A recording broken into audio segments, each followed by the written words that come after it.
fiya ba'da amma ba'd. Yang saya hormati Ketua PCM Kota Bojonegoro dan segenap jajarannya, kemudian Bapak-bapak, Ibu-ibu sekalian dari berbagai macam kaum yang ada di Kota Bojonegoro, baik sekolah, kemudian rumah sakit, ataupun yang lainnya, dan juga Bapak-bapak, Ibu-ibu sekalian yang mungkin pada kesempatan ini ikut gabung di dalam kajian ketarjian PCM Kota Bojonegoro berasal dari kota di luar Bojonegoro, jamaah sekalian yang dimuliakan Allah.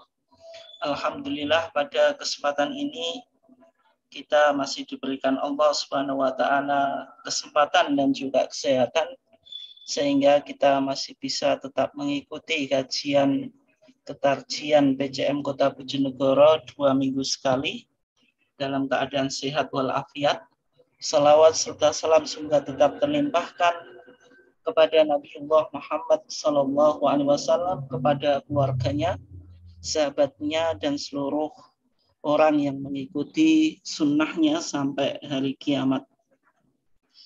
Jemaah sekalian yang dimuliakan Allah, insya Allah pada kesempatan ini kita akan mencoba mengkaji sebuah topik, yaitu yang berkaitan dengan penggunaan hadis dhaif untuk fadhailul a'mal. Fadhailul a'mal itu amalan-amalan yang sifatnya fadilah, amalan-amalan yang memiliki keutamaan, nanti kita jelaskan secara lebih detail lagi, dan permasalahannya dalam amalan-amalan seputar bulan Rajab. Artinya boleh atau tidak kita menggunakan hadis-hadis dhaif itu untuk digunakan sebagai landasan terhadap amalan-amalan. Ini bisa berupa puasa, kemudian juga bisa berupa sholat, sedekah, maupun yang lainnya yang berada di bulan Rajab. Nah, kenapa topik ini penting? Karena sebagaimana Bapak dan Ibu sekalian ketahui bahwasanya kita sekarang sudah berada di bulan Rajab, nanti kita akan memasuki bulan Sya'ban, terus Ramadan. Nah, sehingga topik ini menjadi topik yang penting karena kalau kita perhatikan ada berbagai macam keyakinan di tengah masyarakat. Nanti kita lihat apakah keyakinan dan praktek keagamaan atau amalan-amalan itu memiliki landasan atau tidak. Kemudian yang paling terpenting bagaimana sikap kita sebagai warga Muhammadiyah, apakah kita juga melakukan amalan-amalan nanti berkaitan dengan sholat Rajab, kemudian puasa di bulan Rajab ataupun yang lainnya, apakah itu sesuai dengan pemahaman kita di dalam berislam dan bermuhammadiyah.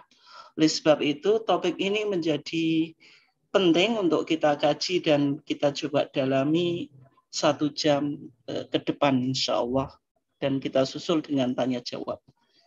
Bapak Ibu sekalian yang dimuliakan Allah, ketika kita bicara tentang bulan Rajab, maka yang perlu kita coba kaji dan dalami yang pertama yaitu tentang apa yang dijelaskan oleh Al-Quran tentang bilangan bulan. Maka kalau kita lihat di dalam surah At-Taubah ayat 36, Allah Subhanahu wa taala mengatakan inna iddatas syuhuri indallahi 12 syahran. Sesungguhnya bilangan bulan dalam pandangan Allah itu 12 bulan. Fi kitabillah, di dalam kitab Allah. Yauma khalaqas samawati wal ardo. Pada hari penciptaan langit-langit dan bumi. Minha arba'atun hurum. Di antara 12 bulan itu ada yang disebut sebagai 4 bulan haram. 4 bulan haram ini nanti kita coba pahami dan kita coba kaji. Apa saja 4 bulan haram ini dan kenapa kok disebut bulan haram. Dzalika dinu al-qayyim. Demikian itu agama yang lurus. Fala tadlimu, janganlah engkau sekalian menganiaya fihinna, di dalam 4 bulan itu, anfusakum, diri kamu sekalian. Nah, ini menunjukkan larangan kita berbuat dolim, larangan kita menyakiti dan mendolimi diri kita dan juga orang lain, sehingga karena ada sebuah larangan yang berkaitan dengan tindakan, mungkin dalam konteks sekarang disebut tindakan violent, tindakan kekerasan, ya termasuk perang dan sebagainya, maka 4 bulan ini disebut sebagai bulan haram, yang mana kita diantaranya dilarang untuk melakukan qital atau peperangan. Nah, ini artinya konsep yang ditawarkan tentang Islam, tentang perdamaian agama. Ini menarik, suatu saat mungkin perlu untuk kita kaji. Ternyata di dalam Islam ada 4 bulan yang mana umat Islam tidak boleh melakukan tindakan kekerasan. Nah, ini artinya Islam itu agama yang bisa kita katakan sebagai peaceful religion, agama kedamaian yang menawarkan tentang perdamaian dunia dan perdamaian internasional. Ya, suatu saat nanti konsep-konsep Islam tentang perdamaian itu bisa kita kaji. Tapi intinya dalam ayat ini dijelaskan ada 4 bulan yang disebut sebagai bulan haram, jamaknya yaitu hurum. Hurum itu jamak mufradnya atau bentuk singularnya yaitu haram itu. Nah, kalau kita lihat di dalam hadis apa saja 4 bulan haram itu, nah ini penting karena di dalam Muhammadiyah memposisikan hadis atau sunnah itu sebagai bayanun lil Quran, yaitu penjelasan atau explanation of the Quran, yaitu penjelasan daripada Al-Quran. Itu posisi sunnah atau hadis. Ada sebuah hadis yang diriwayatkan oleh Al-Imam Al-Bukhari dan Imam Muslim dari Abi Bakrah anin Nabi sallallahu alaihi wasallam qol, dari Nabi sallallahu alaihi wasallam bahwasanya ia bersabda, as-sanatu itsna asyara syahran. 1 tahun itu ada 12 bulan. Minha arba'atun hurum. Di antara 12 bulan itu ada 4 bulan haram. Salasun mutawaliyatun, 3 bulan haram itu bersambung. Apa saja itu? Dzulqa'dah, wa Dzulhijjah, wal Muharram. Kalau kita lihat 3 bulan ini berurutan atau bersambung. Kalau kita lihat Dzulqa'dah itu bulan 11 daripada bulan Qamariyah, kemudian Dzulhijjah bulan 12, kemudian Muharram ini bulan 1. Wa Rajab, kemudian wa Sya'ban. Wa Rajab ini maksudnya wa Rajab, maaf tadi, wa Rajab mudhar alladzi baina Jumada, maksudnya Jumada Atsaniyah wa Sya'ban dan Sya'ban. Kemudian yang keempat adalah bulan Rajab. Bulan Rajab ini tidak bersambung dengan 3 bulan sebelumnya tadi, Dzulqa'dah, Dzulhijjah dan Muharram, tapi bulan Rajab ini bulan di antara bulan Jumadi Atsaniyah atau Jumadi akhir dan Sya'ban. Artinya kalau kita biasa paham kalau bulan Ramadan itu bulan ke-9 daripada bulan Qamariyah, sebelumnya ada Sya'ban berarti bulan ke-8. Nah, sebelumnya itu ada Rajab, berarti Rajab itu adalah bulan yang ke-7 daripada bulan Qamariyah. Nah, ini yang disebut dengan 4 bulan haram, yang mana kita ketahui bulan Rajab ini bulan yang tidak bersambung dengan 3 bulan sebelumnya, tapi juga termasuk daripada bulan Muharram, bulan haram. Okay.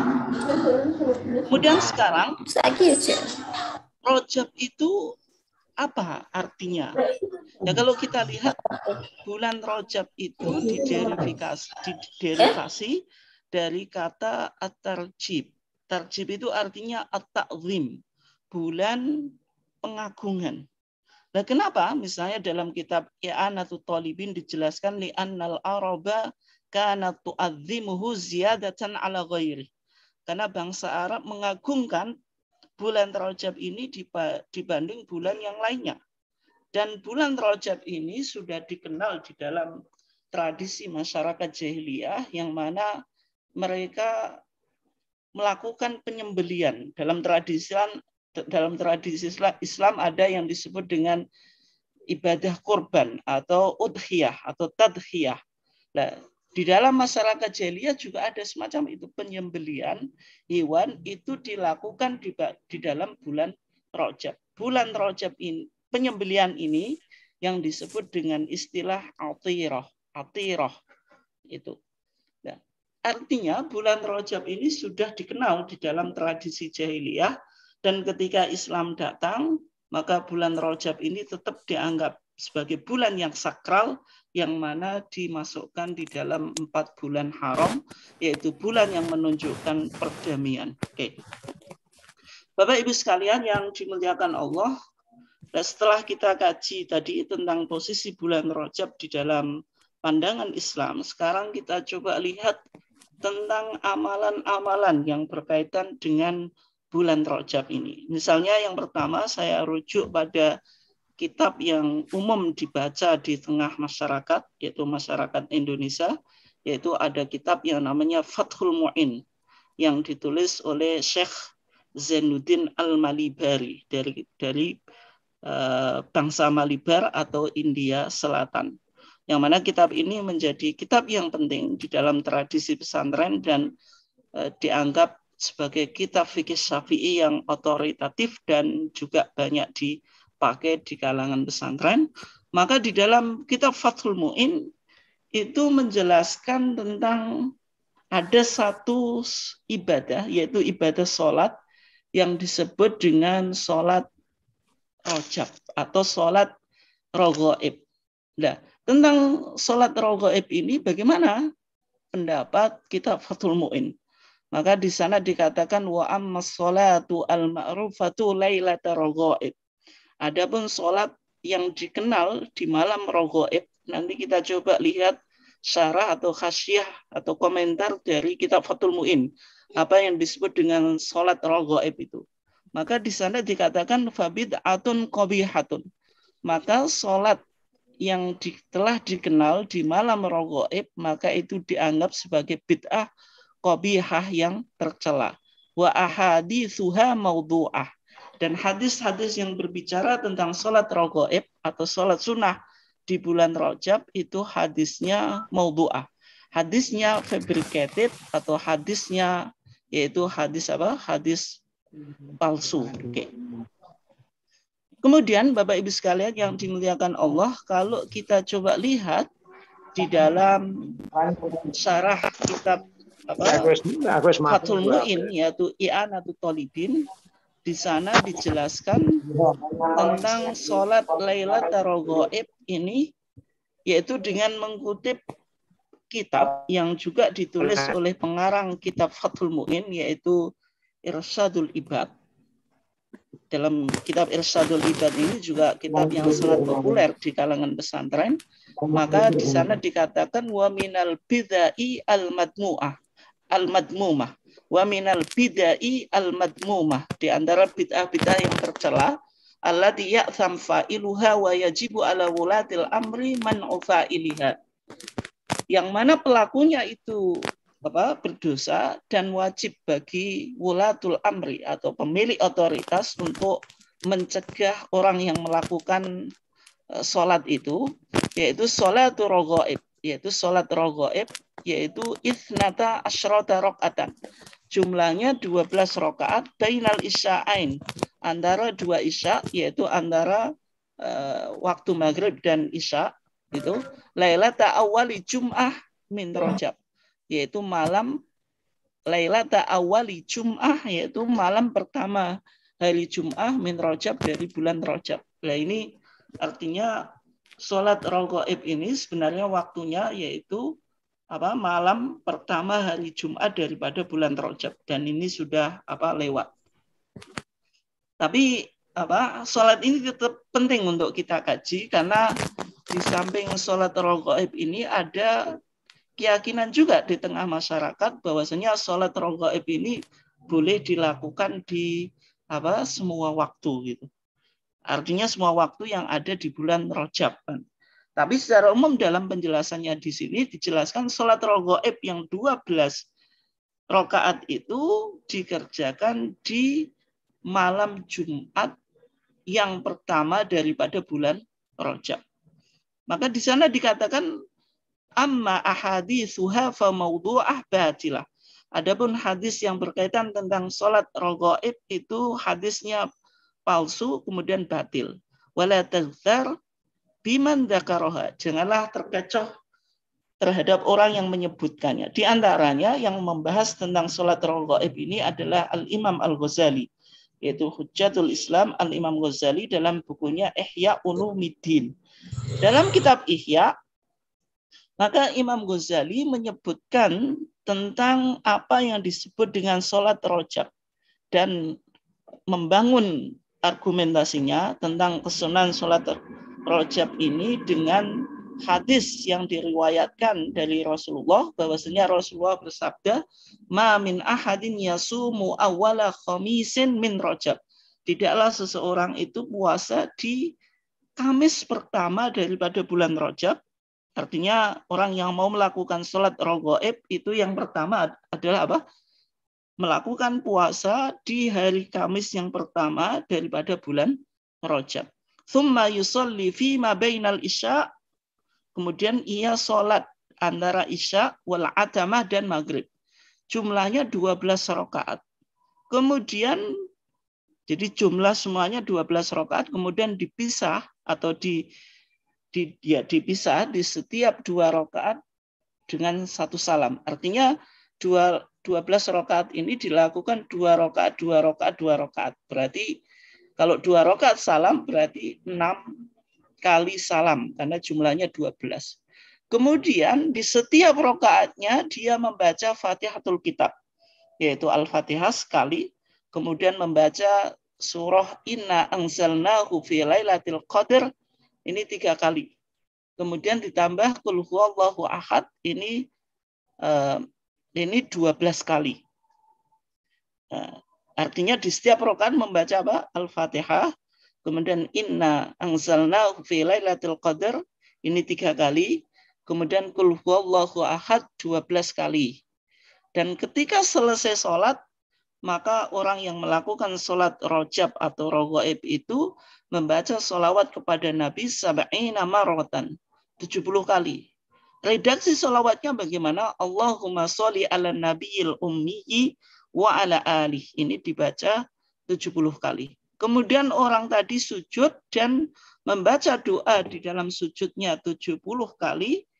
Doa sujudnya apa? Subuhun kudus Rabbul malaikati waruh. Ini dibaca berapa? 70 kali. Kemudian mengangkat kepala dari sujud. Artinya apa? Duduk di antara 2 sujud. Membaca doa 70 kali juga. Doanya bagaimana? Rabbighfir warham wa tajawaz amma ta'lam fa innaka antal aliyul a'zam. Ini yang dibaca. Kemudian sujud sekali lagi, karena sujud itu ada dua kali. Dan membaca sebagaimana yang dibaca di dalam sujud yang pertama, yaitu Subuhun Kudus Rabbul Malaikati Waruh.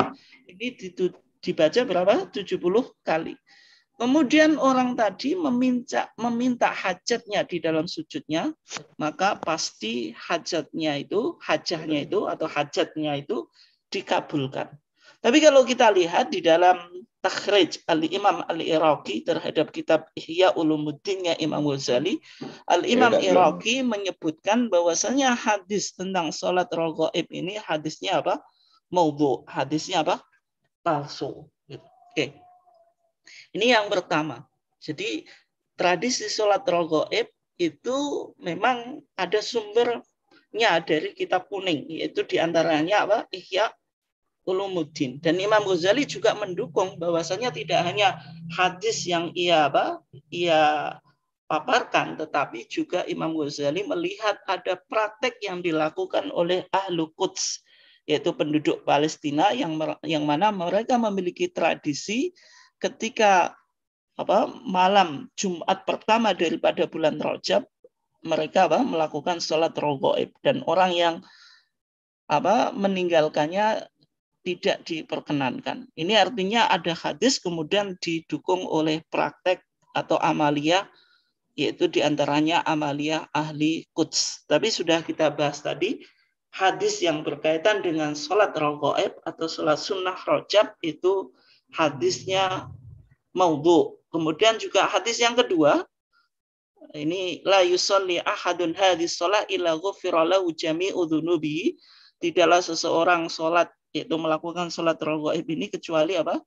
Diampuni dosanya. Saya langsung poinnya saja, nggak saya baca semuanya. Wa yasfa yaumal qiyamah fi sab'i mi'atin min ahli baitihi.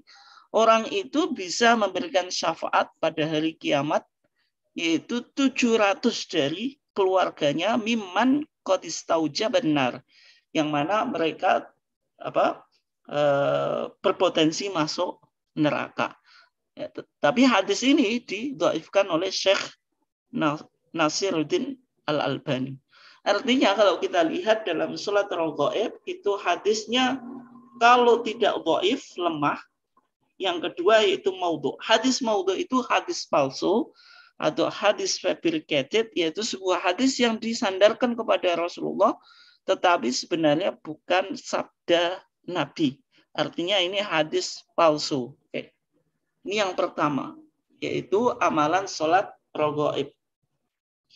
Yang kedua, ada puasa yang disebut dengan puasa Rajab. Nah, kalau kita lihat masih pada referensi yang banyak digunakan di masyarakat, yaitu I'anatul Thalibin yang ditulis oleh Sayyid Bakri Syato Ad-Dimyati, yaitu pensyarah kitab Fathul Mu'in atau pemberi hasyiah terhadap kitab Fathul Mu'in.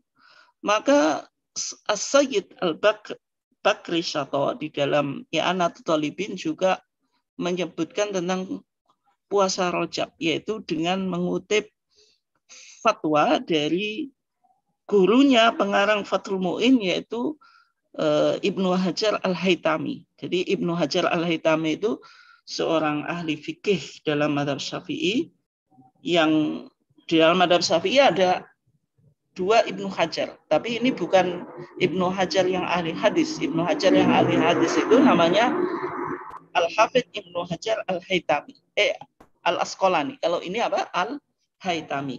Itu. Dalam fatwanya dijelaskan wa minal bid'ah shaumu Rajab.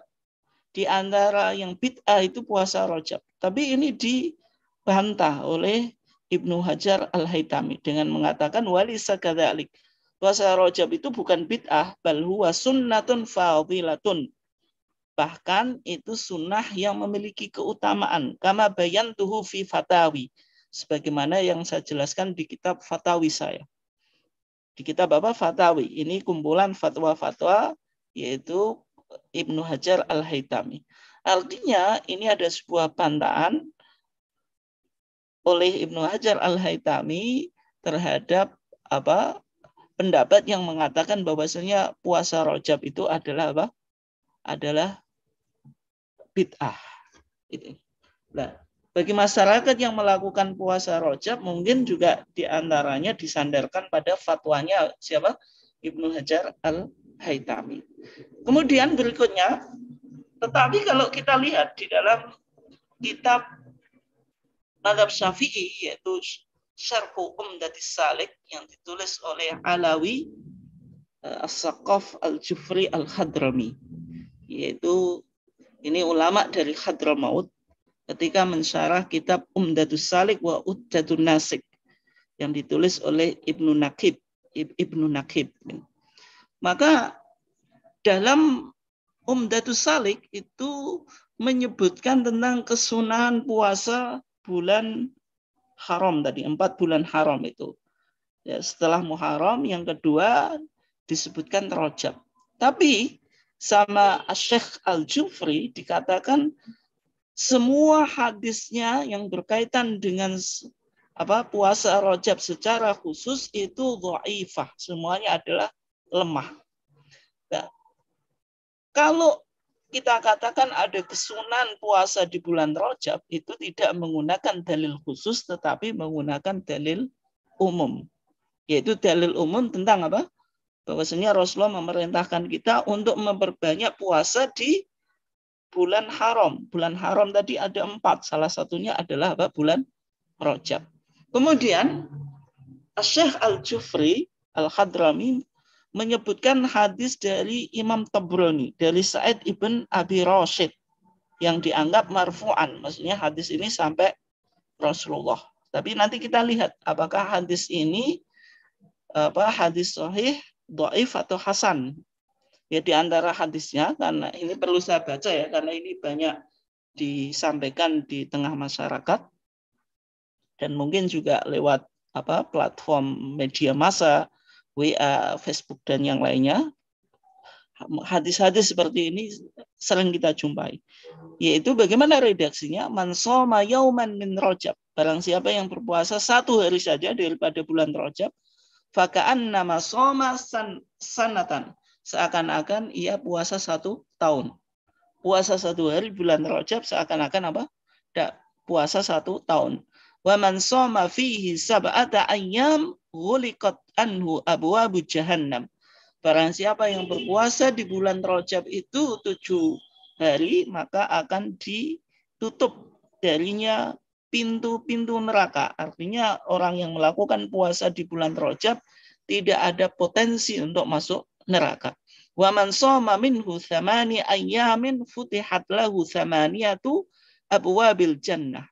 Siapa yang berpuasa 8 hari di bulan Rajab, maka akan dibukakan baginya 8 pintu-pintu surga. Artinya orang ini potensi masuk surga dan bisa memasuki surga di semua pintu yang ia kehendaki. Karena surga itu memiliki 8 pintu.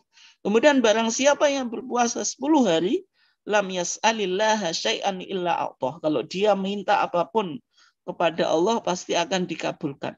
Kemudian barang siapa yang berpuasa 15 hari, nadzahu munadzin minas sama.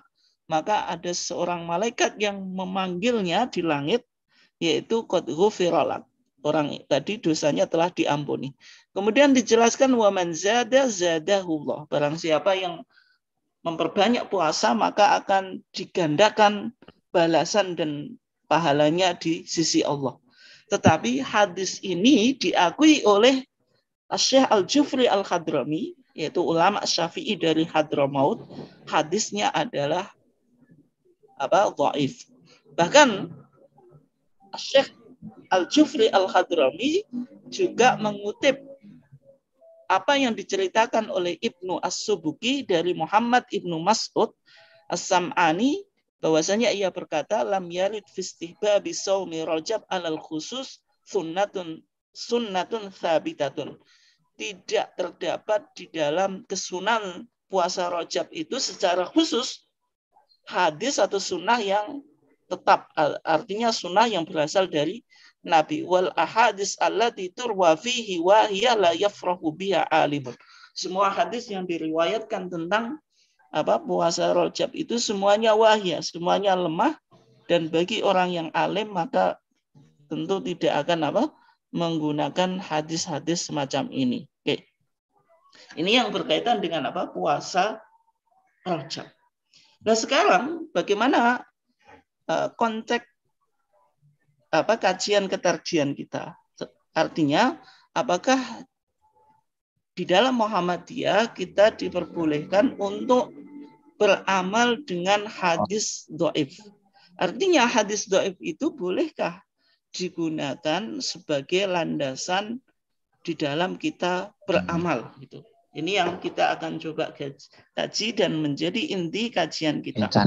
Yang pertama, ketika Muhammadiyah bicara tentang mahwadin, apa itu agama atau apa yang dimaksud dengan agama atau apa itu definisi agama. Bapak Ibu sekalian bisa temukan di dalam Al-Masail Al-Khams, yaitu 5 masalah yang menjadi paradigma pemikiran Muhammadiyah. Dalam kajian kita yang lalu sudah kita paparkan 5 masalah itu, yaitu diantaranya Muhammadiyah mencoba menjawab ma huwa din, apa itu agama. Ketika Muhammadiyah mendefinisikan agama, Muhammadiyah mendefinisikan agama dan menjelaskan dari sumbernya. Sumber agama itu apa? Maka di dalam rumusan definisi agama di dalam Muhammadiyah dikatakan yang disebut agama itu ma anzalahullahu fil Quran. Agama itu apa yang diturunkan oleh Allah di dalam Al-Quran. Wa ma ja'at bihi sunnatu as-sahihah. Dan apa yang dijelaskan di dalam atau apa yang terdapat di dalam sunnah as-sahihah, ay al-maqbulah.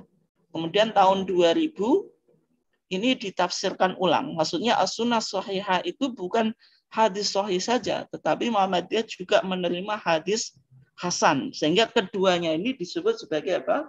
Sunnah al-maqbulah. Ini artinya apa? Muhammadiyah memahami di dalam kita beragama sumber pokoknya adalah dua tadi. Yang pertama Al-Quran, yang kedua as-sunnah al-maqbulah. Sunnah yang bisa diterima. Al-maqbulah itu artinya bisa diterima, artinya sunnah yang bisa kita gunakan untuk membangun sebuah hukum atau untuk mendasari sebuah amaliyah kita atau praktek ibadah kita. Itu yang disebut dengan apa? Sunnah maqbulah. Ini dua sumber hukum yang dipahami oleh Muhammadiyah. Nah, kalau kita coba bahas secara detail, apa yang dimaksud dengan as-sunnah al-maqbulah dalam perspektif Muhammadiyah? Ya, kata sunnah itu, maka sunnah itu dalam kajian ilmu hadis, Bapak Ibu sekalian saya kira sudah paham. Sunnah itu kan ada tiga, ada sunnah qauliyah, perkataan Nabi, sunnah fi'liyah, perbuatan Nabi, sunnah takririyah, ketetapan Nabi.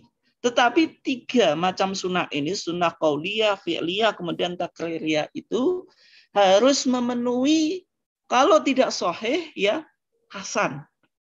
Nah kemudian sahih itu diklasifikasikan menjadi dua. Ada sahih li dzatihi, ada sahih li ghairihi. Sahih li ghairihi itu artinya hadis hasan li dzatihi ketika riwayatnya banyak, ketika turuknya atau jalannya itu banyak, maka levelnya bisa naik statusnya menjadi sahih li ghairi.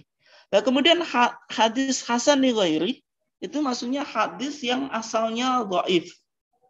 Hadis yang asalnya dhaif, tetapi yang menjadi catatan bukan hadis maudhu. Hadis maudhu itu hadis palsu.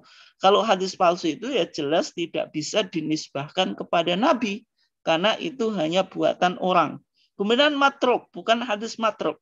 Matruk itu ada seorang perawi yang muttaham bil kidbi, yaitu tertuduh sebagai pelaku dusta.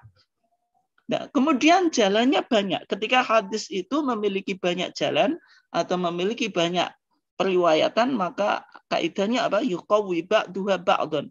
Satu dengan yang lainnya saling menguatkan. Karena meskipun dhaif saling apa? Mendukung, menarasikan sebuah sunnah tadi, baik sunnah qauliyah, fi'liyah atau apa? Takririyah. Nah, Bapak Ibu sekalian yang dimuliakan Allah, karena kita di Muhammadiyah ini dasarnya adalah Al-Quran dan As-Sunnah Al-Maqbulah, maka yang paling penting untuk kita coba kaji, tadi kan kita membahas apa yang yaitu Muhammadiyah menggunakan hadis sahih dan hadis hasan. Apa bedanya hadis sahih dengan hasan? Ketika kita bicara tentang hadis sahih, itu ada 5 syarat yang dikemukakan oleh ulama ahli hadis atau al-muhaddisin. 5 syarat ini harus terpenuhi. Ketika hadis itu tidak terpenuhi 5 syarat ini, maka tidak bisa disebut dengan hadis sahih. Yang pertama yaitu ittisalus sanad. Sanadnya harus bersambung. Artinya dari perawi terakhir sampai Rasulullah. Tidak boleh inggitok, adanya keterputusan. Yang kedua, hadis tadi harus diriwayatkan oleh orang yang adil. Ayyarbihi adlun. Yang meriwayatkan adalah seorang adil. Seorang adil itu adalah seorang yang memiliki integritas moral yang baik. Dalam artian melakukan perintah agama dan meninggalkan larangan, tidak berdusta, tidak berbohong, dan dia dianggap sebagai orang yang moralnya itu baik. Itu yang disebut sebagai perawi adil. Yang ketiga, hadis tersebut diriwayatkan oleh perawi yang dhobit. Dhobit itu mungkin bahasa sederhananya yaitu orang yang memiliki kecerdasan secara intelektual. Nah, di sini yang menjadi letak perbedaan antara hadis sahih dengan hadis hasan. Kalau hadis sahih itu harus tamamud dhabt, yaitu sempurna kecerdasan intelektualnya. Ini hadisnya disebut apa? Hadis sahih. Kalau khafifud dhabti, kurang sempurna disebut hadis hasan. Ini saya coba Bapak Ibu sekalian saya kasih ilustrasi aja, gambaran, meskipun ini tidak disampaikan di dalam ilmu hadis, tapi untuk mempermudahkan saja. Ketika misalnya Bapak Ibu sekalian bisa merekod atau merekam apa yang saya sampaikan di dalam kajian ini, misalnya antara 75 sampai 100% itu bisa disebut sebagai jenengan itu tamamudhab atau perawi yang memiliki kecerdasan intelektual yang sempurna. Tetapi kalau misalnya Bapak Ibu hanya bisa merekam atau merekod apa yang saya sampaikan ini, yaitu 75 sampai 50 itu berarti itu khafifudh, yaitu cerdas secara intelektual tetapi kurang sempurna. Itu hadisnya hasan, masih bisa diterima.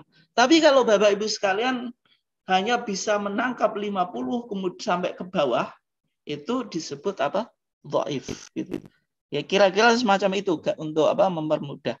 Kemudian yang berikutnya bebas dari syad, yaitu anomali. Anomali itu seorang perawi yang dia meriwayatkan atau menarasikan berita menyimpang terhadap periwayatan mayoritas. Misalnya ada seorang peserta kajian kita ini yang nanti menyimpulkan ternyata kesimpulannya itu berbeda dengan kesimpulan mayoritas. Itu jelas bisa dikatakan narasi beritanya itu jelas tidak betul. Kemudian yang berikutnya, hadis itu tidak ada illah atau cacat. Tapi insya Allah nanti 5 ini akan kita kembangkan di dalam topik tersendiri. Tapi intinya hadis sahih itu harus terpenuhi 5 syarat ini. Dan ketika hadis itu tidak terpenuhi 5 syarat ini, maka hadis itu dikategorikan sebagai hadis dhaif. Nah, kemudian yang menjadi pertanyaan, apakah Muhammadiyah menerima hadis dhaif untuk beramal? Di dalam Masail Syatta, di dalam HPT Jilid 1 yang Bapak Ibu sekalian punya, itu ada bab namanya Masail Syatta atau kitab Masail Syatta. Kita beberapa masalah. Bapak Ibu sekalian lihat di diktum ke-21 ada pembahasan usul fikih yaitu nomor ke-7. Maka kaidahnya akan ditemukan sebagaimana yang saya kutip di sini, yaitu al-ahadits ad-dhaifatu ya'dadu ba'duha ba'dhan. Hadis dhaif yang satu dengan yang lainnya saling menguatkan, la yuhtajju biha, tidak dapat dijadikan hujjah.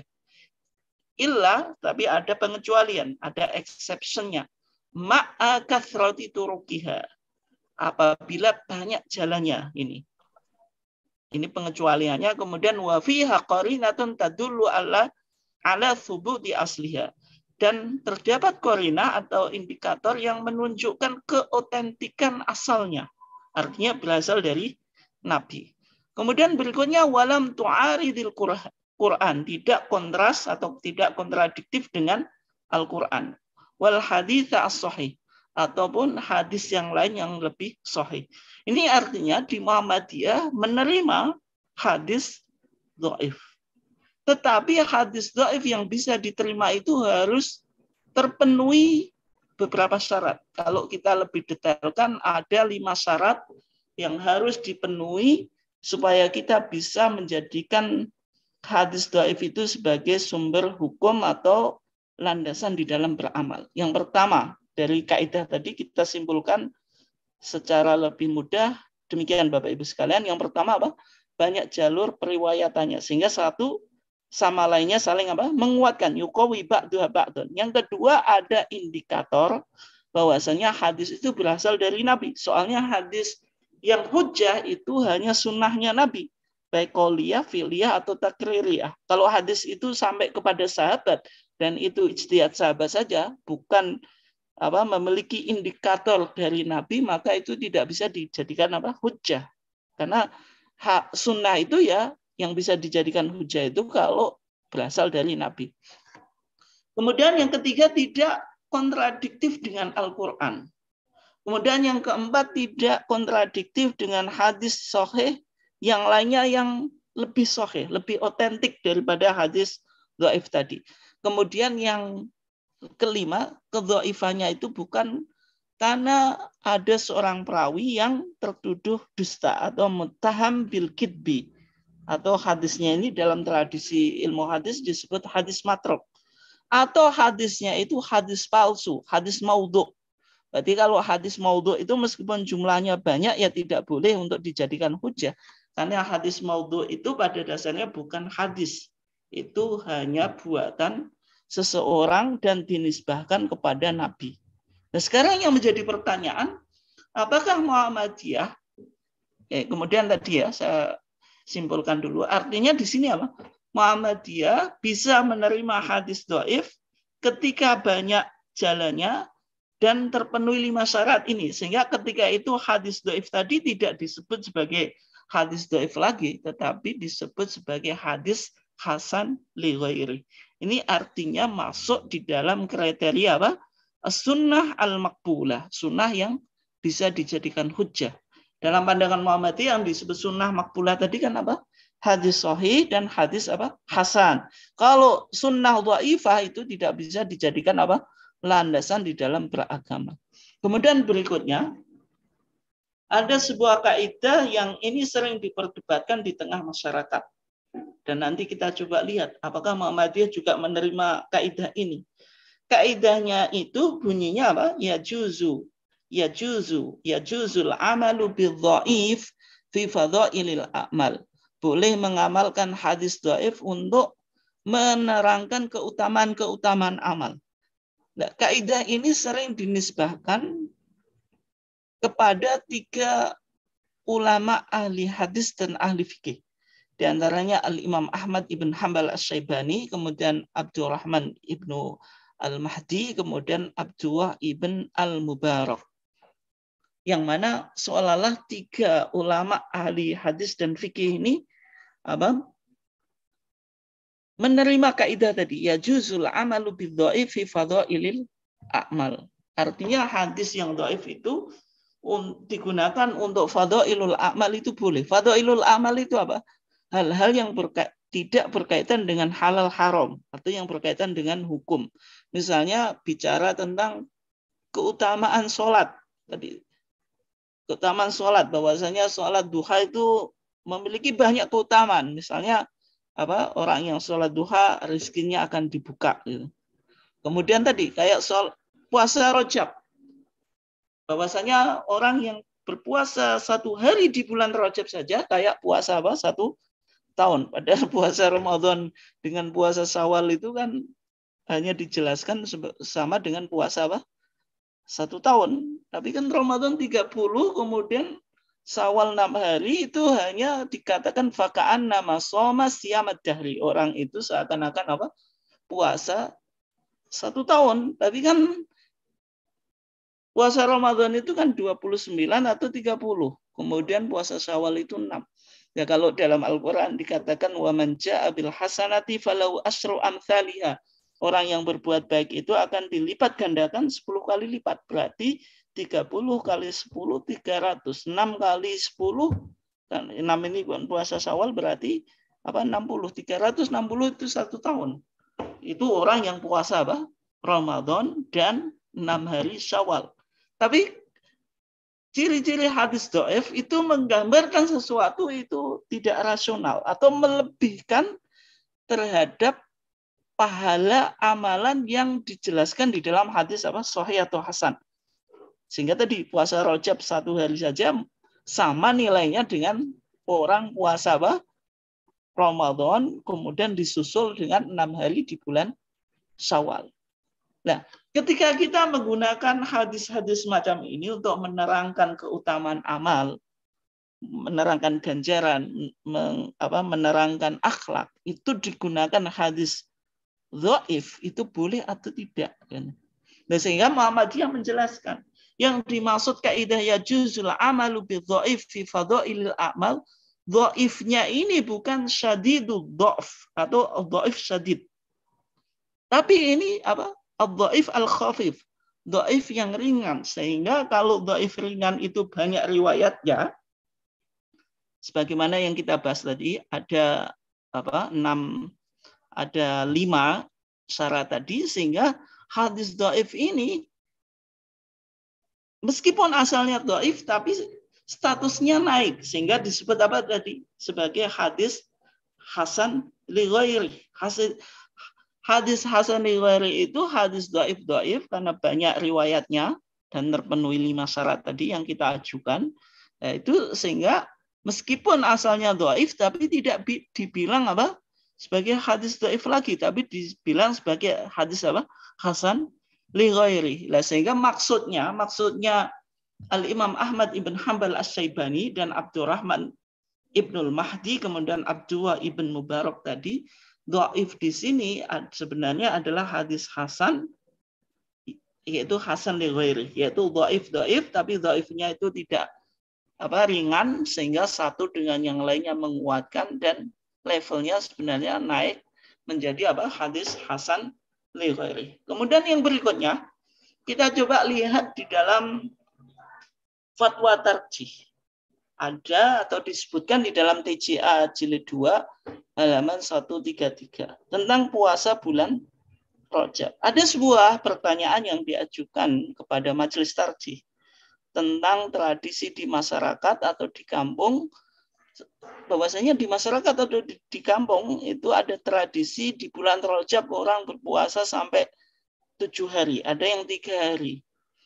Nah, kemudian ditanyakan apakah tradisi ini memiliki landasan atau memiliki keutamaan dari hadis yang sahih. Maka dijawab oleh majelis tarjih, jawabannya menarik ini ya.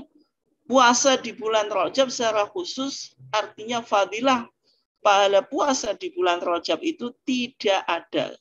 Artinya apa?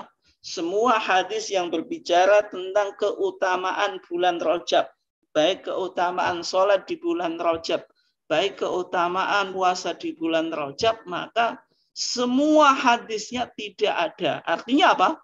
Dikategorikan oleh Muhammadiyah kalau tidak hadisnya itu dhaif yang berat sehingga tidak bisa menjadi hasan li ghairi dan juga maudhu. Tetapi yang ada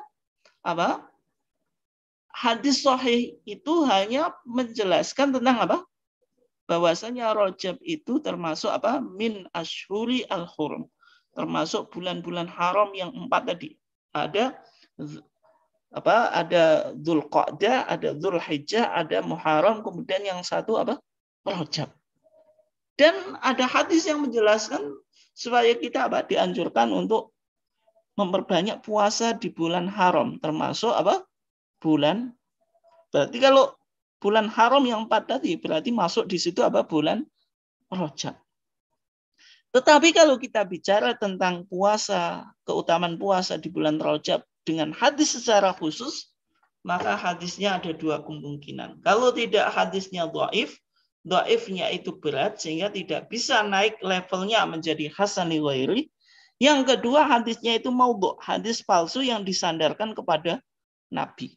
Nah, kemudian majelis tarjih menjelaskan kalau puasa 3 hari ada, tetapi puasa 3 hari ini tidak hanya boleh dilakukan di bulan Rajab, tetapi di bulan-bulan yang lainnya juga boleh dilakukan, yaitu puasa Ayyamul Bid, yaitu hari putih, artinya ketika rembulan atau bulan ketika itu muncul, yaitu tanggal 13, 14, 15, bagaimana yang diriwayatkan oleh Imam Nasai dan disahihkan oleh Ibnu Hibban, yaitu Rasulullah pernah memberikan wasiat kepada sahabat yaitu Abu Dzarrin Al-Ghifari, yaitu dikatakan amarona Rasulullah an nasuma minasyahri 3 ayyamil bid. Rasulullah itu memerintahkan kepada kami supaya kami berpuasa di setiap bulan 3 ayyamil bid, 3 hari bid, yaitu 3 asyrata, 4 asyrata, wa 5 asyrata, tanggal 13, 14, 15. Qala hiya kasaumi dahri. Puasa 3 bulan. Puasa 3 hari di setiap bulan ini sama dengan puasa 1 tahun. Ini rasional. Berbeda dengan hadis yang dhaif tadi. Tidak rasional. Kenapa kok rasional? Kalau orang berpuasa setiap bulan 3 hari. Tadi di dalam surat Al-An'am ayat 160 dikatakan wa man jaa'a bil hasanati falahu asyru amsalihha.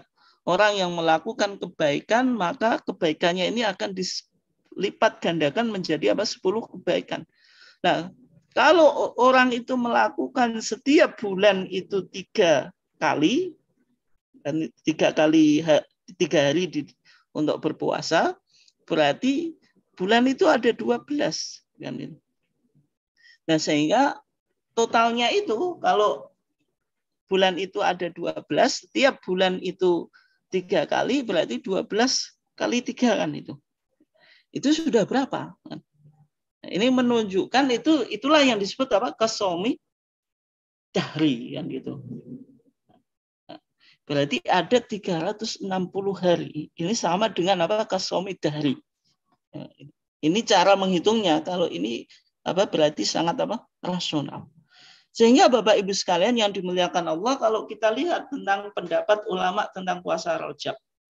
Misalnya Imam Nawawi mengatakan walam yathbut fi shaumi Rajab nahyun wala nadbun li ainih. Tidak ada anjuran secara khusus untuk puasa di bulan Rajab maupun anjuran atau yang melarangnya. Tetapi Imam Nawawi menjelaskan ya pada dasarnya puasa itu ya dianjurkan. Tetapi kalau kita bicara puasa di bulan Rajab itu tidak ada larangan dan tidak ada anjuran. Kemudian yang berikutnya kalau kita lihat pandangan Imam Asy-Syaukani, beliau menjelaskan lam yarid fi Rajab alal khusus sunnatun sahihatun wala hasanatun wala dha'ifatun dha'fan khafifan. Tidak terdapat secara khusus di dalam puasa Rajab itu sunnah yang sahih, yang hasan atau dhaif tapi dhaifnya itu ringan.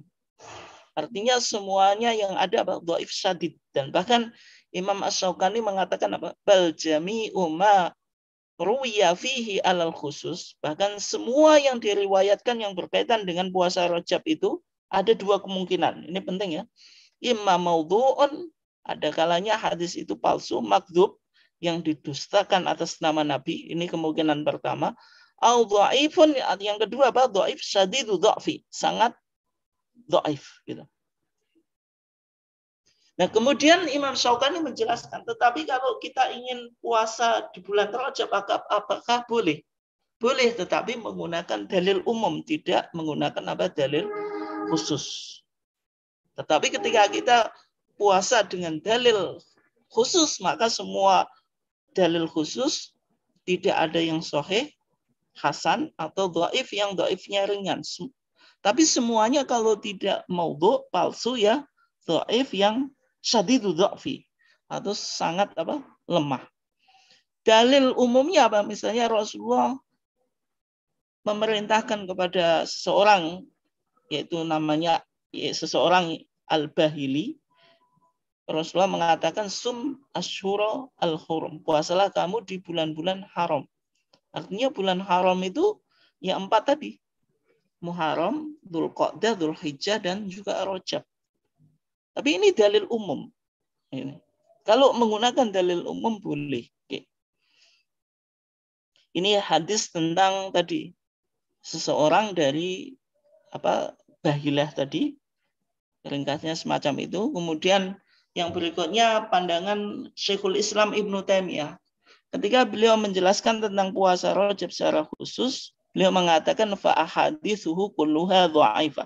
Semua hadisnya adalah dhaif, bal maudhu'ah, bahkan maudhu'ah, palsu, sehingga tidak digunakan sebagai dasar dalam pandangan ahlul ilmi untuk beramal. Dan juga walisat minadh dhaif alladhi yurwa fil fadhail.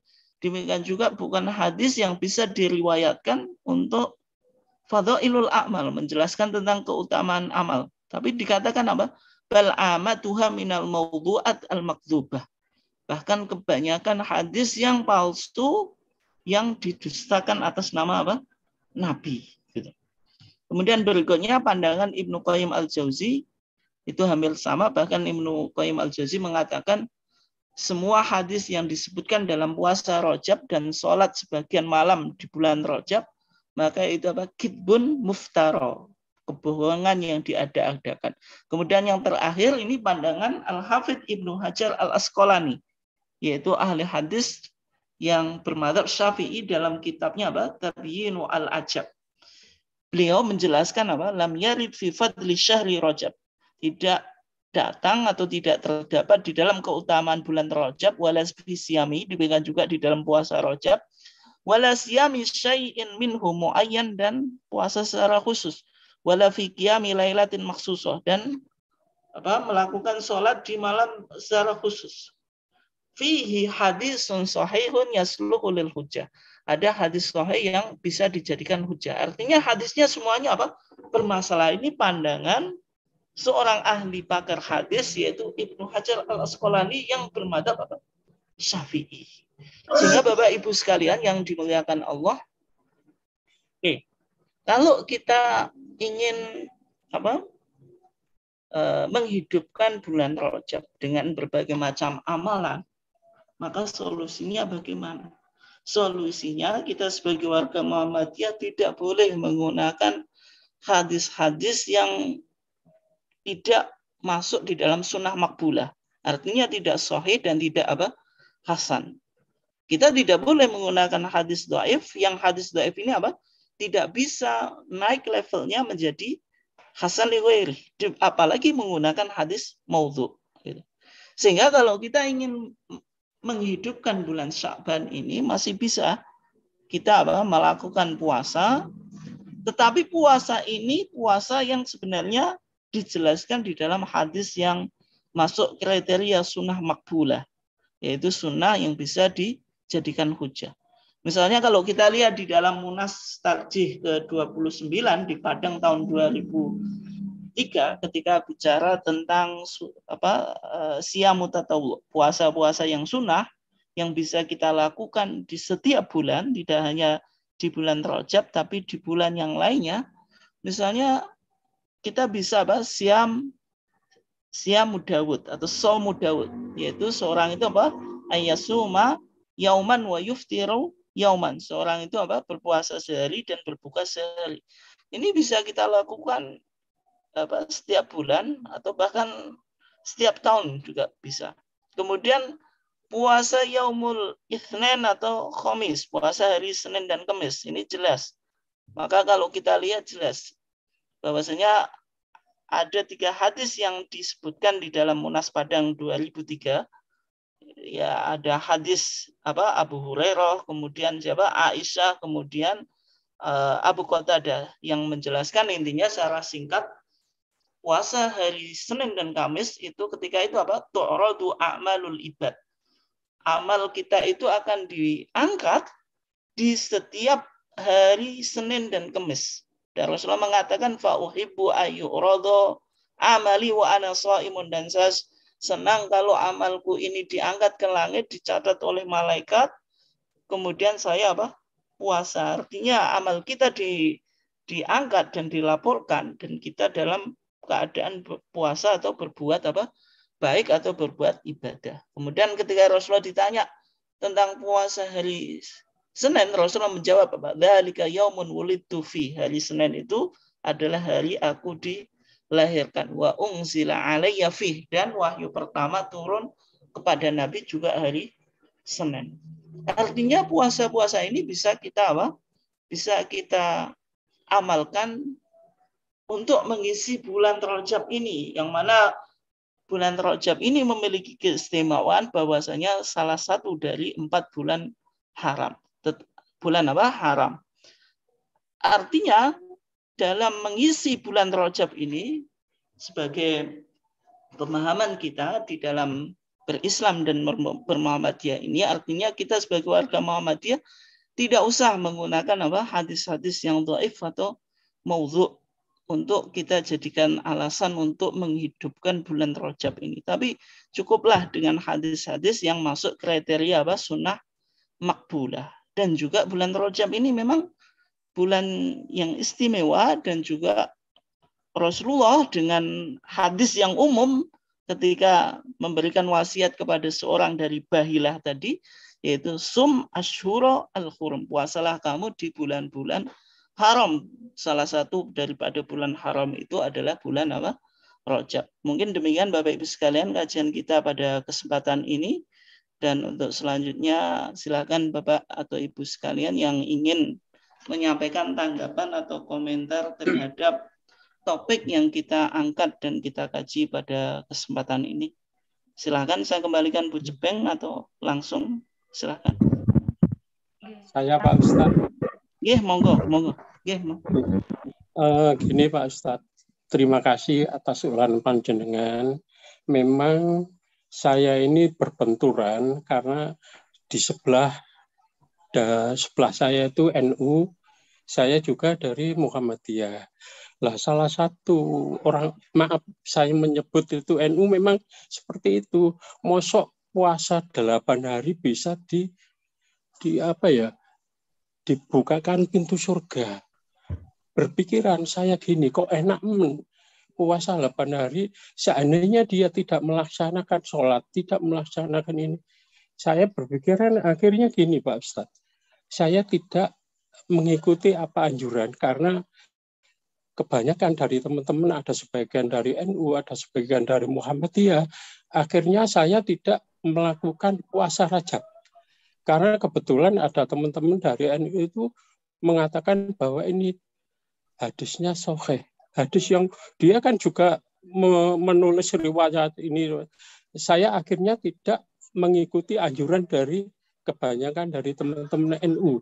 Akhirnya saya diam, hanya melaksanakan mungkin hanya sholat Senin Kamis. Itu sementara Pak Ustadz, memang di masyarakat itu banyak benturan dari sebagian NU, sebagian Muhammadiyah. Justru saya terima kasih atas penjelasan panjenengan Pak Ustadz, terima kasih. Demikian itu yang kami sampaikan. Assalamualaikum warahmatullahi wabarakatuh. Waalaikumsalam.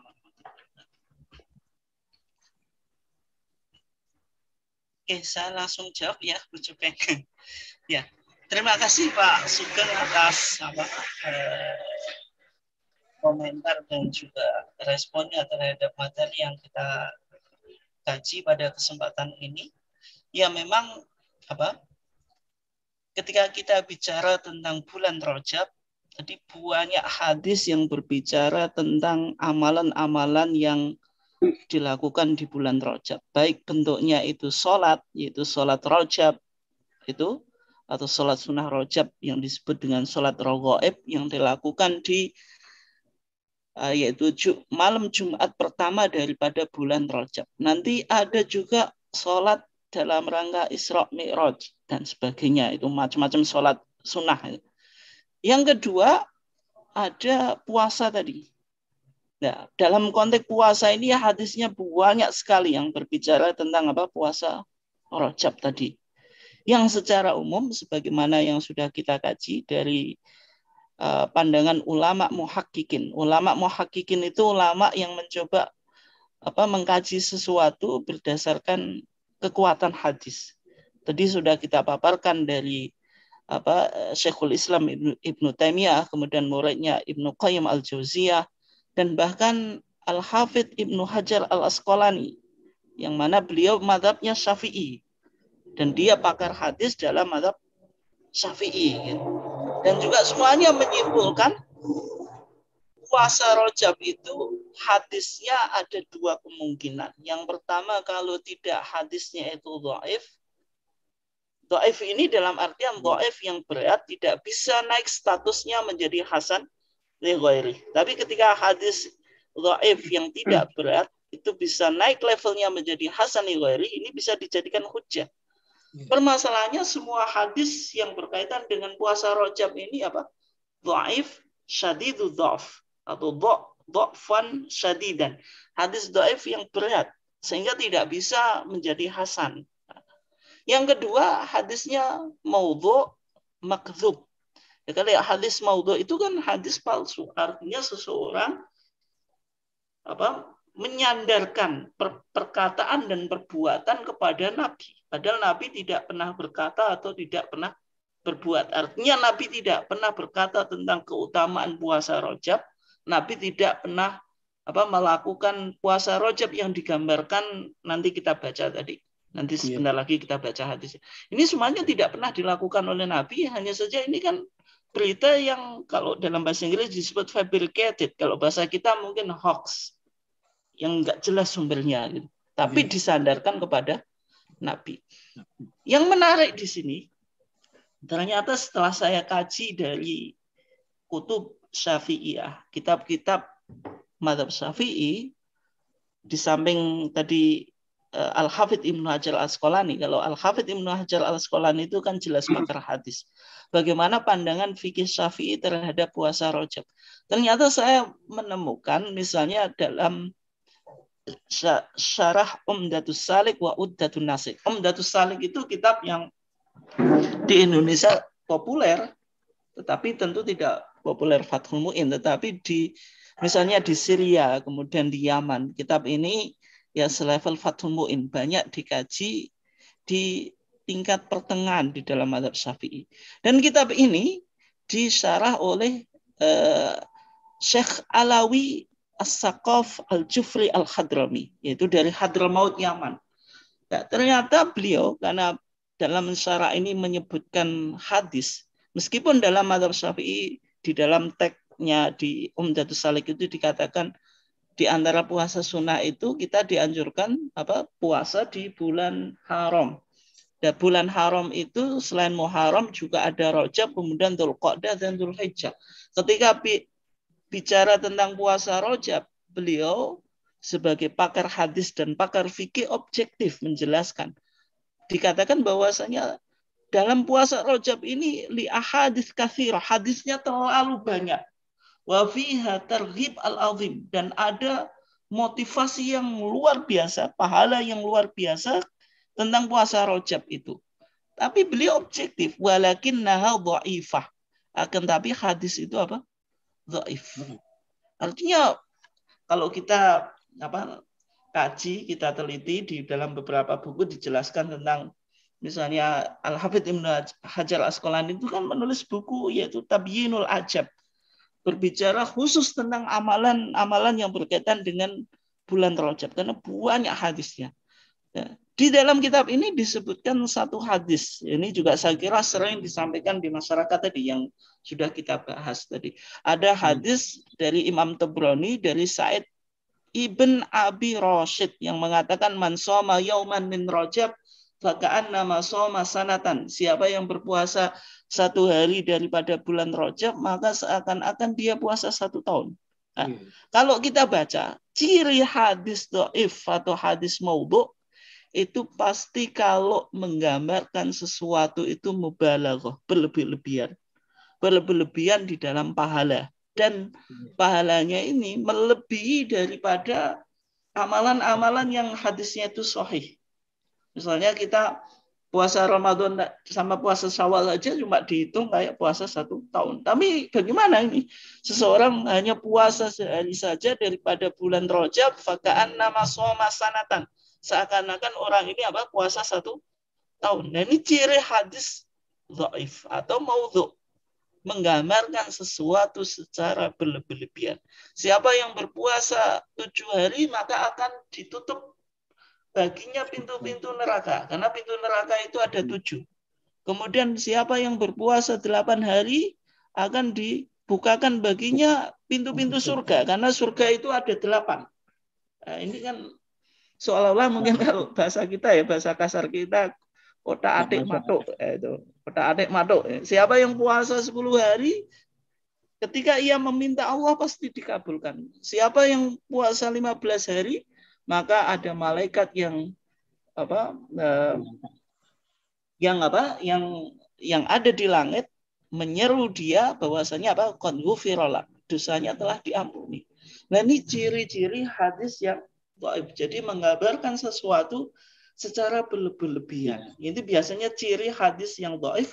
Dan mana bahwasanya hadis dhaif ini kan dulu awal munculnya di antara sebabnya adalah ketika orang-orang lebih tertarik kepada spiritualitas, sehingga orang tertarik kepada spiritualitas itu kan yang penting ibadah, meskipun tidak punya landasan dari landasan hadis sahih atau dhaif. Sehingga ketika hadis dhaif ini dimunculkan atau hadis maudhu ini dimunculkan, sebenarnya niatnya untuk memotivasi dalam melakukan ibadah. Tetapi yang perlu untuk kita pahami di dalam Muhammadiyah kan kita ibadah kepada Allah itu kan bidalil, dengan dalil.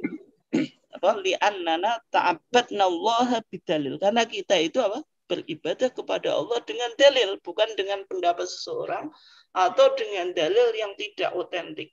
Artinya tidak memenuhi sunnah al-maqbulah, sunnah yang bisa dijadikan argumentasi atau sumber hukum, sekedar sunnah dhaif ataupun sunnah maudhu. Sehingga dalam pandangan kita di dalam berislam dan bermuhammadiyah, maka kita tidak mengamalkan. Mungkin kalau di masyarakat kita menggunakan hadis-hadis dhaif atau hadis-hadis maudhu, itu kan mungkin cara pandangnya yang berbeda. Tapi sebenarnya yang kita paparkan tadi bahwasanya dalam beragama itu kan sumbernya hanya Quran dan sunnah makbulah. Nah, kemudian bagaimana respon kita? Ya respon kita di Muhammadiyah ya kita tunjukkan saja bahwasanya kita di Muhammadiyah juga menghormati bulan Rajab. Tetapi dalam menghormati kita mengamalkan ibadah yang landasannya ada dari sunnah sahih atau hasan. Misalnya melakukan puasa Senin Kamis, melakukan puasa Ayyamul Bid tanggal 13, 14, 15, puasa Daud sehari, puasa sehari tidak, atau melakukan sholat lail. Ya meskipun ini semua amalan ini tidak hanya bisa kita lakukan di bulan Rajab, tapi juga di bulan-bulan yang lain. Tetapi ya mungkin karena kita anggap bulan Rajab ini bulan istimewa, ya kita gunakan kesempatan ini untuk memperbanyak ibadah. Tetapi sumber yang sahih atau hasan ini juga diperkenankan. Tetapi kalau sekedar puasa, apalagi dengan iming-iming tadi, siapa yang puasa sehari seakan-akan puasa 1 tahun. Kenapa kok nggak puasa 2 hari terus nggak 2 tahun? Tapi kalau nggak dijelaskan. Kemudian di WA itu kemarin yang lucu itu, saya ketika dapat WA itu ketawa sendiri, siapa yang menyebarkan hadis ini kepada orang lain dapat 800 dapat pahala 800 pahala. Itu kan jelas jelas nggak ada sumbernya. Nggih, Pak Ustaz. Terima kasih. Terima kasih Pak Sugeng, mungkin kurang lebihnya itu ya. Nggih, terima kasih. Monggo yang lainnya sekali lagi Bapak Ibu sekalian yang ingin menyampaikan pertanyaan.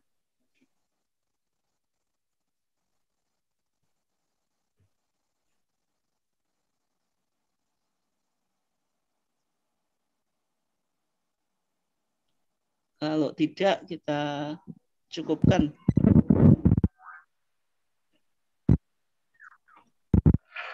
Ada yang angkat tangan, Ustaz? Cukup mungkin? Nggih, Bu, monggo ditutup. Baik, terima kasih banyak Pak Lukman Hakim, Bapak semuanya. Terima kasih Ustadz atas penjelasannya tentang hadis sahih, hasan, dhaif, dan pengamalannya, terutama bulan ini kita sudah masuk di bulan Rajab. Semoga kita semuanya sehat, bisa menemui puasa Ramadan, awal dan seterusnya. Terima kasih, mohon maaf kami sampaikan barangkali ini sudah melebihi waktu sampai pukul 21.30 ini ya. 21.32. Terima kasih banyak yang masih hadir, 42 peserta sampai saat ini. Terima kasih Ustadz Lukman untuk kegiatan pada malam hari ini dengan membaca hamdalah. Alhamdulillah. Terima kasih banyak. Kami akhiri. Nasrul minallah fathun qarib. Assalamualaikum warahmatullahi wabarakatuh. Waalaikumsalam warahmatullahi wabarakatuh. Waalaikumsalam warahmatullahi wabarakatuh.